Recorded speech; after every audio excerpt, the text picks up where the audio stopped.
This is an actual spacecraft from another world, piloted by alien intelligence.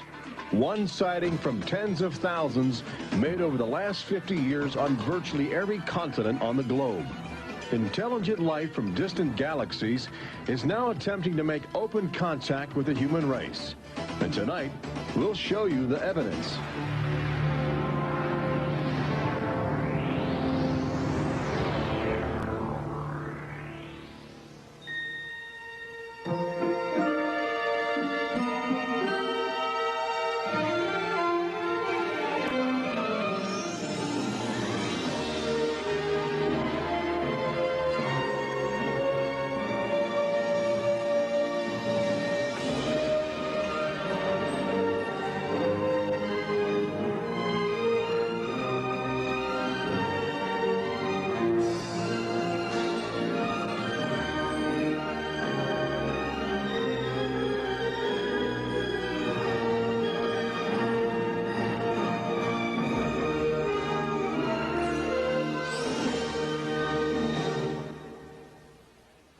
Tonight we celebrate the new Tomorrowland at Walt Disney World in Florida with a television special that's out of this world.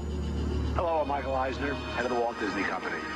In a top-secret military installation somewhere in the United States, there are those who believe that the government is hiding the remains of an alien spacecraft that mysteriously crashed to Earth. With more and more scientific evidence of alien encounters and UFO sightings, the idea of creatures from another planet might not be as far-fetched as we once thought. In fact, one of you out there could have the next alien encounter. Enjoy tonight's special. I'm going to walk over and see if I can sneak a peek. Maybe not. Alien Encounters from New Tomorrowland is brought to you by Bounty. Outstanding absorbency and durability make Bounty the quilted quicker picker-upper. Scientific verification of extraterrestrial life forms routinely arriving on Earth. Top secret reports from ongoing military investigations. Compelling home videos of alien craft captured within the last few months. World figures who have gone public with their own extraterrestrial experiences. The shocking history of government misinformation programs designed to prevent widespread panic. And personal accounts of those who have been abducted and studied against their will. It's happened to me, it's happened to my sister, and I believe my mother. My son looks me straight in the eyes, and he says, "They took blood out of you, Mama." They don't ask permission, they take you. But it's such an incredible secret, nobody wants to believe it. There is valuable scientific data that would prove once and for all that planet Earth is being visited by a highly evolved intelligence that is not from this world. Wait a minute. I've had enough. Stop it. From beyond the boundaries of our perceptions, intelligent beings are beckoning mankind to join the galactic community. It's an invitation which is both wondrous and terrifying. This is the nature of alien encounters. Mankind has the unique ability to ignore the obvious, especially when the facts reveal a disturbing truth. We once believed the sun revolved around the earth. When Galileo demonstrated the reverse is true in 1634, he was charged with heresy and placed under house arrest for the last 8 years of his life. The charges were later dropped, 342 years later. Now, as we approach a new millennium, mankind is in the midst of the most profound event in history, actual contact with intelligent life from other planets. For nearly 50 years, officials have been documenting routine alien encounters here on Earth. And thousands of people have seen or experienced this alien presence. Yet many others still refuse to acknowledge the obvious evidence all around them. What is it like to be confronted by a creature whose intelligence and skill is far beyond the comprehension of mankind? Would it be enlightening? Would it be an exercise in terror? Or perhaps both?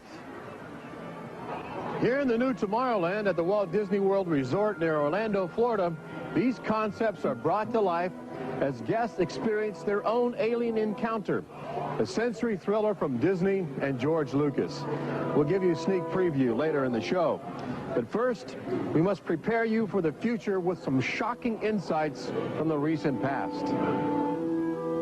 Alien ships seem to arrive in waves. And if the last few years are any indication, planet Earth is experiencing a tsunami of sightings.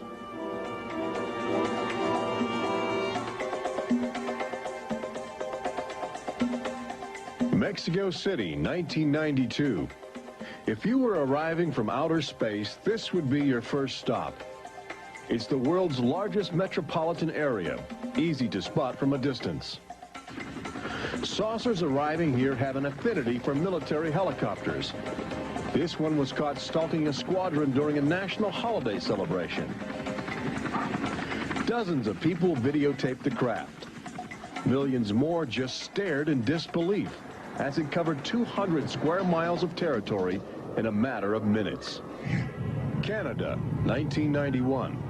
In a residential area just outside Ottawa, this alien ship was photographed landing in what appears to be a prearranged site.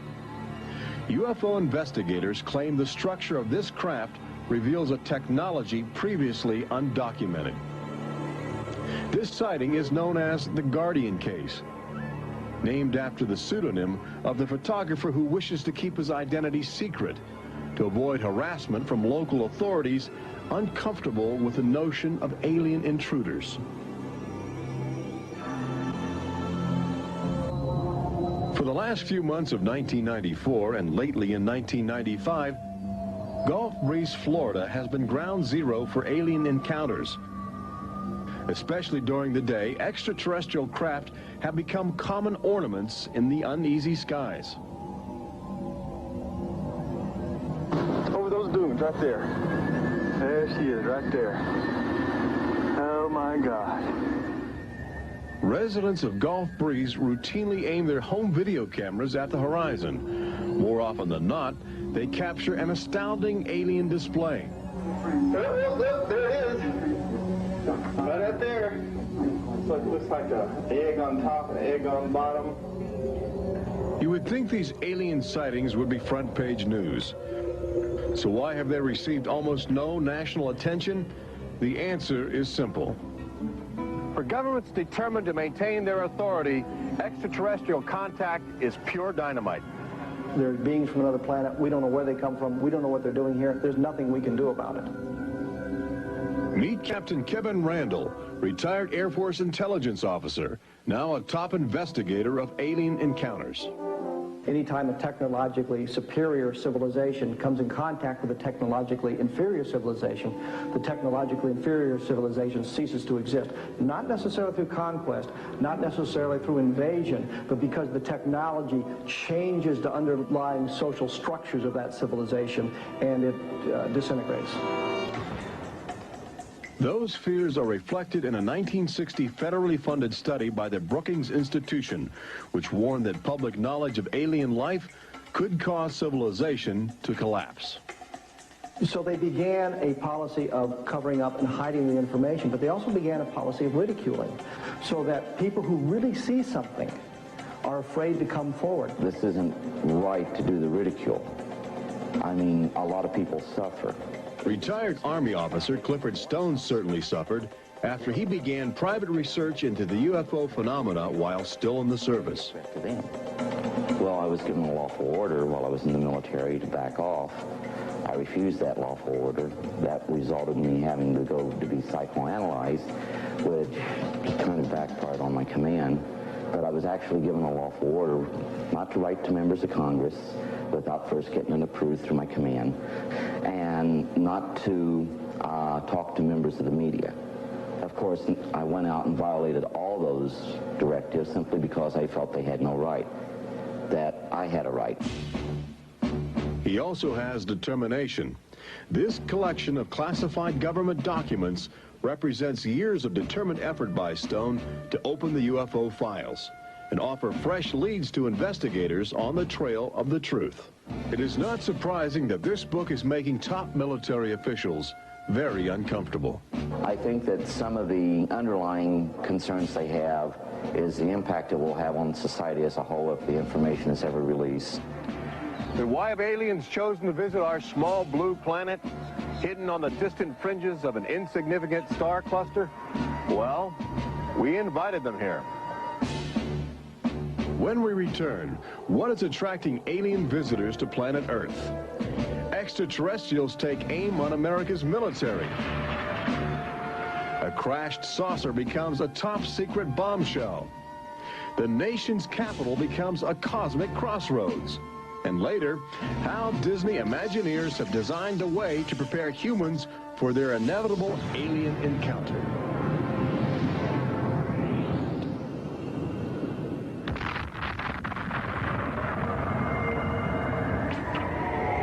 And I looked, and behold, a whirlwind came out of the north, and a fire enfolding itself, and the brightness was about it.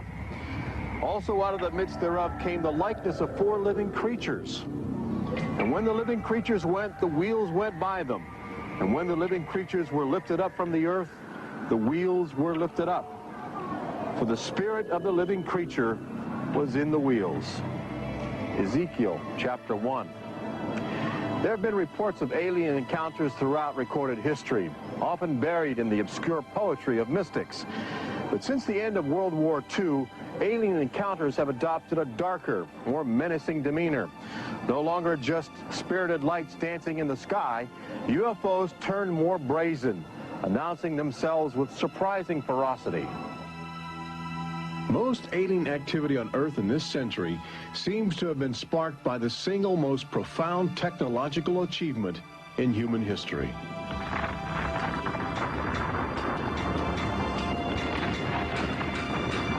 The atomic bomb did more than blow away every conventional notion of combat. It also saddled mankind with the awesome responsibility of life and death for the entire planet. But what the world didn't know in 1945 was that the atomic bomb's brilliant burst of energy would also be mankind's cosmic calling card, announcing to the universe that a technological society had evolved on a small blue planet in the backwaters of the stars. So as the world celebrated the war's end in 1945, aliens who heard man's atomic trumpet were already charting their course towards Earth, responding to our open invitation. As early as 1947, the large alien ships began to arrive, navigated by living creatures. Their advanced physics allowed them to traverse the galaxy and pierce Earth's atmosphere with amazing speed.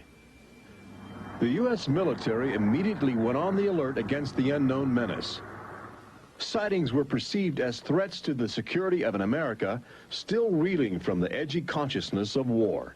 And the sightings were taking place all across the country. I glanced up and there were 3 flying saucers in a V with what appeared to be a dome on the top with, I can't be sure, but I believe I saw the sun glinting off of windows or observation portholes of sort. I think it was from outer space, but friendly. Army fighter planes are on patrol for flying saucers.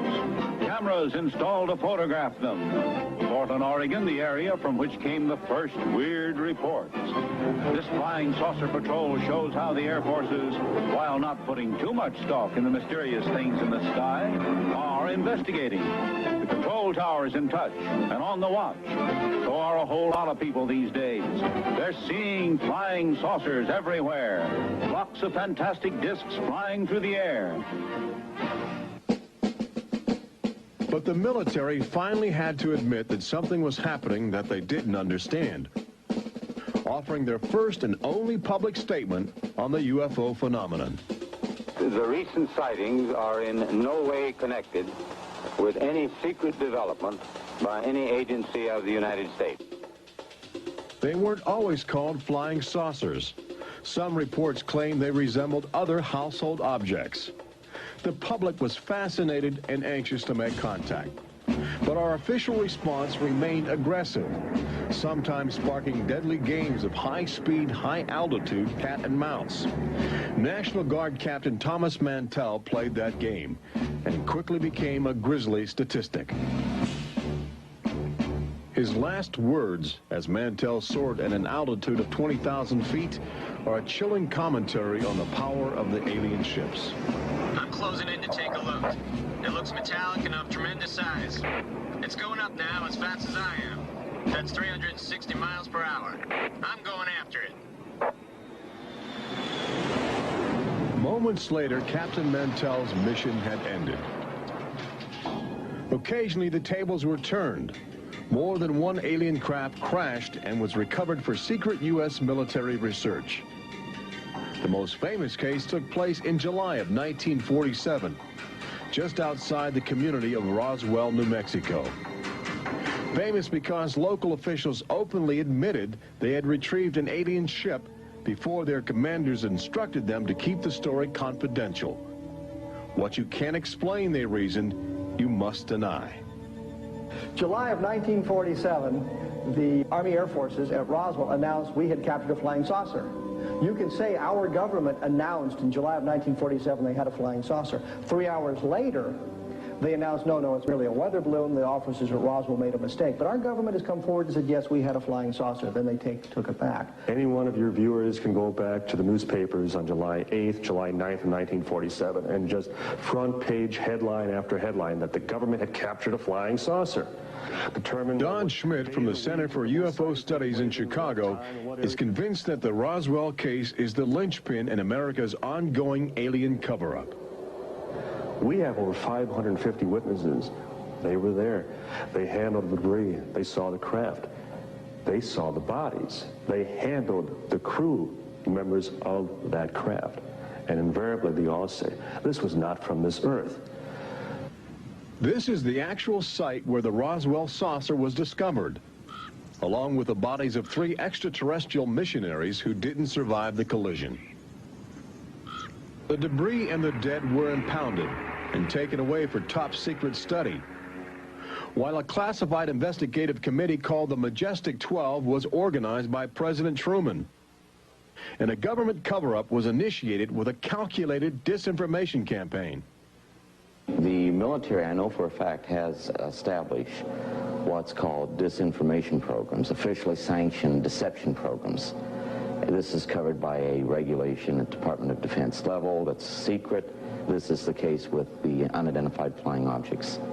I cannot say that the Roswell incident was a cover-up, but I can certainly say that the government back then and today acted like it was a cover-up and has been subject to being accused of a cover-up.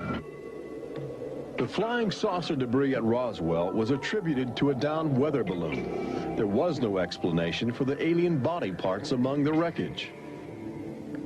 Before long, other sightings were dismissed as optical illusions caused by electrified swamp gas, with elaborate demonstrations staged for newsreel cameras to back up the claim. But while the Pentagon refused to publicly admit aliens had arrived on Earth, their top-secret internal memos told a different story, even detailing the various ships and the creatures they had autopsied. Meanwhile, the American people fell in love with flying saucers, sensing something playful in their alien design. Before long, even the military seemed to fall under the trance of the UFOs. Government inventors began to mimic what they were seeing in the sky, in a strategy to stumble upon the secrets of advanced alien technology. These rare films chronicle those primitive efforts. At a symposium conducted by Princeton University, weird and wonderful flying machines developed for the Army go through their paces. The flying scooter, for instance, with only a 7-horsepower motor. Or this flying what have you. Just count your fingers after starting the fans.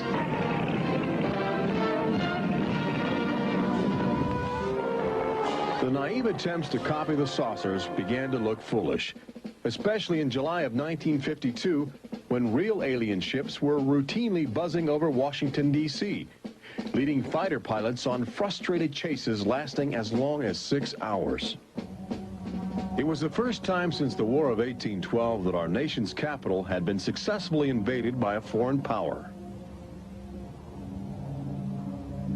By the early 1960s, UFOs were having a chilling effect on our defense operations. Their tremendous speed often caused them to be misidentified as incoming intercontinental ballistic missiles, putting American air bases on red alert.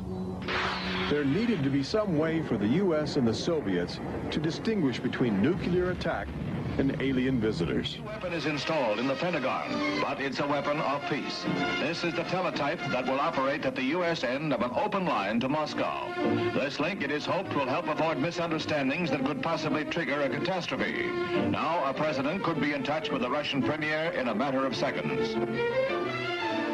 The hotline between Moscow and Washington was set up so they could go ahead and make last-minute pleas that we're not attacking you and you're not attacking us. The purpose for this was to ensure that a nuclear war would not be touched off by a UFO appearing on the scopes and being mistaken for enemy aircraft.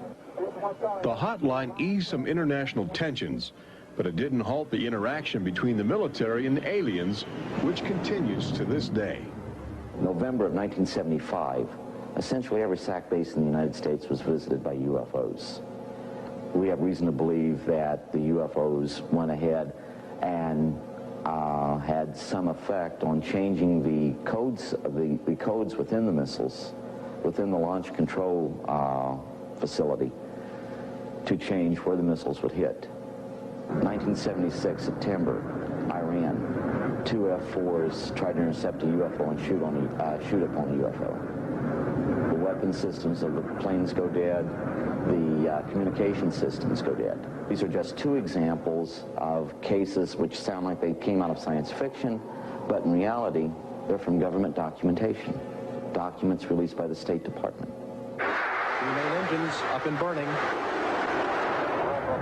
September 1991. Space Shuttle Mission 48. Commander Clayton and his crew point their cameras at the planet's horizon for a live broadcast to Earth. Many viewers noticed an alien ship playfully cavorting around the shuttle at tremendous speeds. NASA still refuses to acknowledge the incident. But since that time, the space agency no longer allows public access to live unscrambled television signals from shuttle missions. Currently in 1995, the Federal Emergency Management Agency trains personnel with a manual that suggests techniques in communicating with extraterrestrials encountered in the line of duty. This document is in marked contrast to a federal law passed by Congress in 1969, which makes it illegal for any American to have contact with an extraterrestrial, punishable by a $5,000 fine and a year in jail. Ironically, both documents were composed by a government which refuses to publicly admit that there is intelligent life on other planets. Indications are that government, military, and scientific leaders will soon release nearly a half-century of official documentation of ongoing alien encounters on Earth. Perhaps they feel it would be too embarrassing not to reveal the truth before the truth reveals itself. But these FBI files acquired through the Freedom of Information Act outline nearly 50 years of UFO reports investigated by federal agents all across America. Overwhelming evidence that something sinister is at work. But look carefully.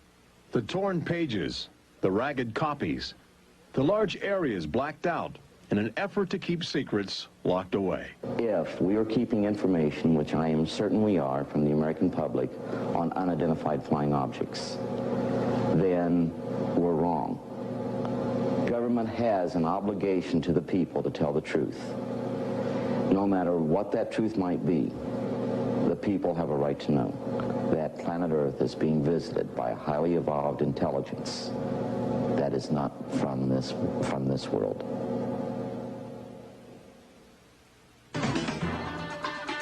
When we return, meet the people who have already experienced disturbing contact with creatures from another world. They don't ask permission, they take you. See how government is monitoring mutant life forms which have already staked their claim on planet Earth. And join Robert Urich on the fringes of the future in Walt Disney World's Magic Kingdom as Disney Imagineers prepare the public for their inevitable alien encounter. Visitors from New Tomorrowland.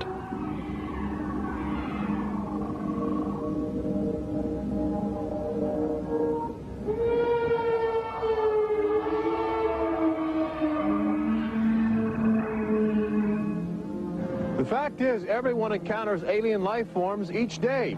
We've just become accustomed to ignoring the evidence. We expect the first visitors from outer space to arrive in flying saucers.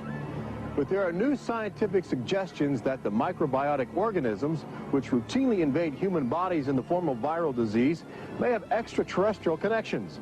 These minute alien life forms may very well be the advanced invasion force, leading the way to test Earth's environment for more complex and determined creatures.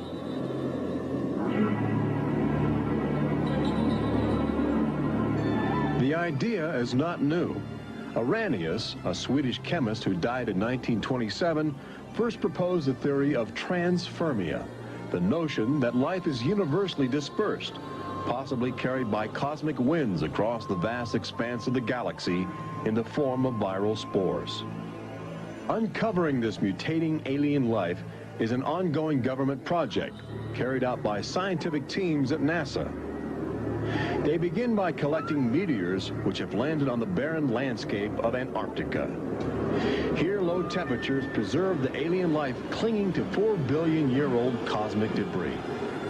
In a specially sealed clean room at the Johnson Space Center, these crude interstellar spaceships are carefully dissected to extract the biotic matter inside. Amino acids, a kaleidoscope of organic compounds, and the chemical catalysts of life are analyzed with sophisticated gas chromographs and mass spectrometers. Life is plentiful in the universe and eerily tenacious. Lately, scientists have found extraordinary numbers of unknown organisms which have gained a biological foothold where we once thought survival would be impossible. They grow in deadly ammonia gas. They are resistant to ultraviolet radiation. They thrive inside the radioactive cooling systems of nuclear power plants. And they can even survive the vacuum of space, reanimating themselves when air and water become available. Riding inside the stone cocoon of a meteor, life can travel virtually anywhere, and a good deal of it lands on planet Earth. But just as we explore the genetic package of alien life, visitors from space are routinely examining human specimens, abducting men, women, and children in order to conduct disturbing biological experiments. Very, very few people who've had the experience are willing to talk about it publicly. There is such a kind of ridicule factor. Bud Hopkins, researcher and author of the best-selling book Intruders, is America's leading investigator into the alien abduction phenomenon and largely responsible for bringing the astonishing situation to the nation's attention. The most important thing about this, I think, in studying it is to realize that there are very distinct patterns. This is not just a box full of crazy experiences which are mutually contradictory. The patterns start this way. People are abducted first in childhood. When I go back into my memory, I don't know a day without them. And they are then re-abducted over many, many, many years. When I saw this light on the freeway, my first reaction was, oh my God, not again. I grabbed the side of my bed like, no, you're not gonna get away with this. You're not gonna get away with it this time. Then I feel lifted off of the bed, and the next thing that I remember is being on a table or a bench and these beings surrounding me. Samples are taken from the skin. There are very distinct scars that result from these biopsies, whatever we want to call them. I have a scar on my hand. It seems to be a triangle shape that's a half an inch by half an inch if you were to measure it. They were just red and blistery and kind of in a large equilateral triangle on each foot. The basic, most common mark is what we call a scoop mark. It's a circular depression, as if the aliens have used a little tool and removed a layer of cells. On my upper left inner thigh, I have two marks. There's a series of two. They're about 1/8 of an inch deep and about 1/4 inch in diameter that people call scoop marks, for lack of a better term. Often an object is inserted in the nostril or behind the eyeball or in the ear, which we believe to be implants. On my shin, between my ankle and my knee, were 2 puncture marks. In fact, I hesitate to call them that because they were larger and deeper. They were like 2 holes drilled vertically along my shin into my leg, and that frightened me deeply because I have no idea how those got there. I could only speculate as to why they were doing that, although I do know that, bone marrow contains genetic material, blood. They're interested in who you are genetically. They seem to be desperate for our genetic material, our DNA, our particular genetic makeup, as if they have reached some point of, let's say, some point of no return in their evolutionary development, and they need to revivify themselves through something they can get from us, a more primitive and perhaps more robust species. People generally describe one particular type of figure as the basic alien type, which is a small figure, 3.5 to 4.5 feet tall, huge head, huge black eyes, hairless, grayish-white skin, just a tiny slit for a mouth that doesn't move, and so forth. I'd say that accounts for about 85% of the descriptions. There's some that are very, they talk about the reptilian being like sexually aggressive, and then there's some that look like praying mantis that are very mean and very violent. It is a violation of your body. It's a violation of your space. They don't ask permission. They take you. On this earth, when you are raped, when you are mugged, even if you don't see that person that is doing you bodily harm, you have somewhere to go. You can go to the police and at least give a report whether they do something or not. You have somewhere to go. But in this case, you have no one to talk to. You have no one to say, this has happened to me. I've been so violated. You don't even know. And you're not ready for this. My love life went to hell. My schooling went to hell. Everything went to hell. And it's terrifying, it's not fun, it ruins your life because you have nowhere to go. Twinkle, twinkle, little star, how I wonder what you are. Up above the world so high like a diamond in the sky. Makes me want to cry.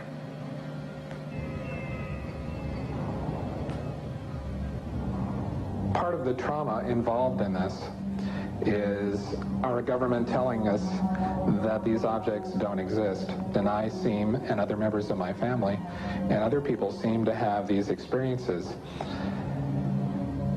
It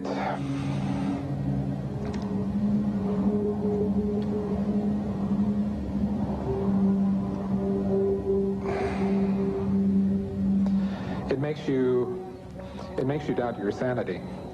The range of people who have had abductions around the world, because it is a global phenomenon, is just, it's a total range. I've worked with people who are of Oriental backgrounds, African-American background, Hispanics. I've worked with one NASA scientist, a research scientist, who is an abductee, a police lieutenant from the South, doctors, lawyers. I mean, I've had, incidentally, 7 psychiatrists come to me because of their own personal abduction experiences. The phenomenon affects people from all walks of life. And it has a dramatic effect on families. Debbie and Terry know firsthand. Both are ongoing abductees with deep concerns about the chilling connections between aliens and their children. I thought this was mental illness. Then my son started speaking about little airmen coming into his room and taking us up, and there was even one point where he said, "They took blood out of you, Mama." He wanted guarding all the time. He wouldn't go to bed at night unless I slept with him. He was angry.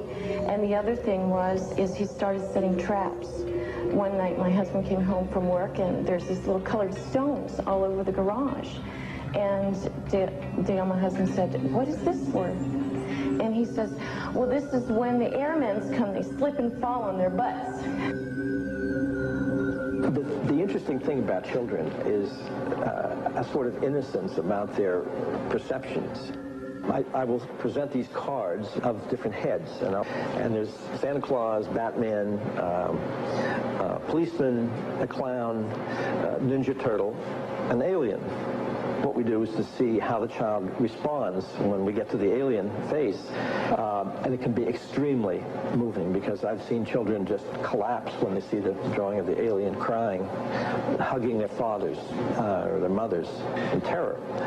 Well, she was 4 years old, and she was past bedwetting and all of that behavior. She was beyond that, and she'd never wet her bed. And when we moved to Banning, she started having nightmares every night and wetting her bed. And a couple of weeks ago, she had a bunch of scratches on her face, and she didn't have them when she went to bed. I said, what happened? And it was funny. The only thing I could get out of her was that she asked me, do aliens hurt you? And I went, what? And a woman told me, for instance, that her little girl, when she was first able to talk, would tell her about these nightmares of what she called the bugs coming in the room. And they were big bugs with big eyes. And again, there were some physical marks, all the surrounding evidence suggesting abductions. At one point, the mother, a few years later, was getting out of the car with her daughter at a shopping mall, and the Goodyear blimp was coming over. And the little child said, Mommy, look, don't you remember when you and I were up in that thing with the bugs? The last time I had a session, in that session I actually saw Lexi being escorted by two small grays. And it was very upsetting to me. I could not handle the fact that my daughter was being subjected to something that I had no control over. And when I think you have no control over something, that you're so helpless, it's like your child's drowning or something, and you can't save them. I feel like I'm going to go crazy because there isn't anything I could do for my son. I know. One of the most interesting things, too, from a child's point of view, has to do with the fact that communication is telepathic. One little boy drew on some drawings he'd made for me of the aliens. He put on the side of the head, each alien head, a gigantic ear, just one. And his mother said, what's that? And he said, well, Mommy, I know they don't have ears, but I put that there because, you know, they can hear everything you're thinking. When we return, Robert Urich takes you to the new Tomorrowland in Walt Disney World's Magic Kingdom, where Disney Imagineers are creating extra terror, estrial excitement, preparing the public for cosmic contact with a virtual alien encounter.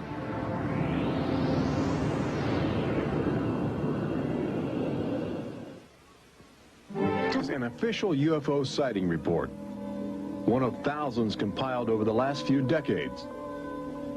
This particular report from October 1969 was filled out by Jimmy Carter. He was still governor of Georgia at the time. He witnessed a luminous object suspended in a twilight sky. Later, when he assumed the office of President of the United States, his staff attempted to explore the availability of official investigations into alien contact.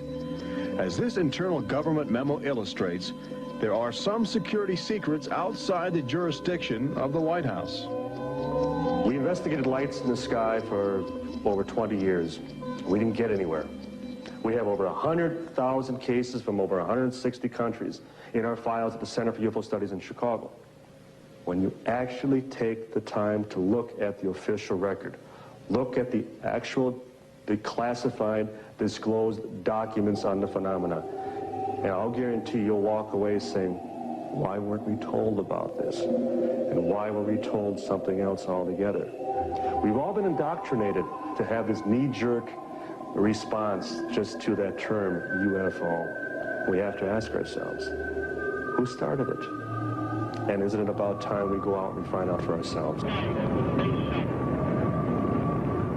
Every year, NASA routinely propels about 24 astronauts into a low Earth orbit aboard the space shuttle, a loud, lumbering, somewhat primitive rocket ship.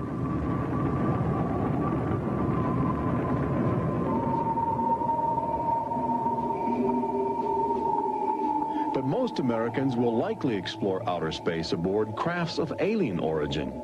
Statistics indicate a greater probability that you will experience extraterrestrial contact in the next 5 years than the chances that you will win a state lottery. But how do you prepare for such an extraordinary event? Here in the new Tomorrowland at Disney World, scientists and Disney engineers have brought to life a possible scenario that helps acclimate the public to their inevitable alien encounter. Welcome to the new Tomorrowland Convention Center in the Magic Kingdom, where humans can enjoy their first taste of the future, as well as advanced extraterrestrial technology, and begin to understand the disturbing facets of alien intelligence. XS Technologies, an interplanetary manufacturing and marketing conglomerate, is one of the first alien firms to take advantage of this showcase facility in New Tomorrowland, introducing humans to technology which promises to seize the future. Today, guests are exploring the concept of teleportation, the ability to transmit solid matter or living creatures across the endless void of space. Inside this chamber, at the extraterrestrial alien encounter attraction, cosmic representatives will demonstrate the secrets of a brave new world. Utilizing the ominous device, two very different life forms will make contact via the teleportation process. Unfortunately, high technology can backfire if operated by careless hands. As the seat restraints lock into place and the power generators are activated by anxious extraterrestrials, these happy humans are about to discover a disturbing truth. When science fiction becomes science fact, the results could be terrifying.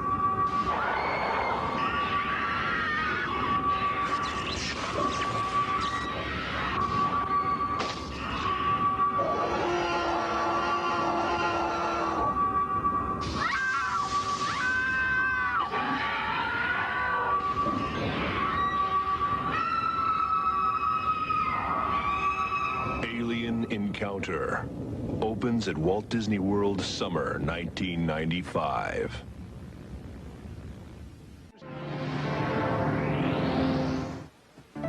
Planet Earth has always been a laboratory for alien life forms which can drop in from space or slowly mutate into bizarre fleshy organisms at our feet. Understanding the nature of these strange creatures from above and below is the greatest challenge of our age. We now know that our future, indeed the future of Earth itself, rests in the balance of the solid and the ethereal, of common sense and the irrational, in our relationship with alien life as grotesque as a fungus or as glorious as the heavens.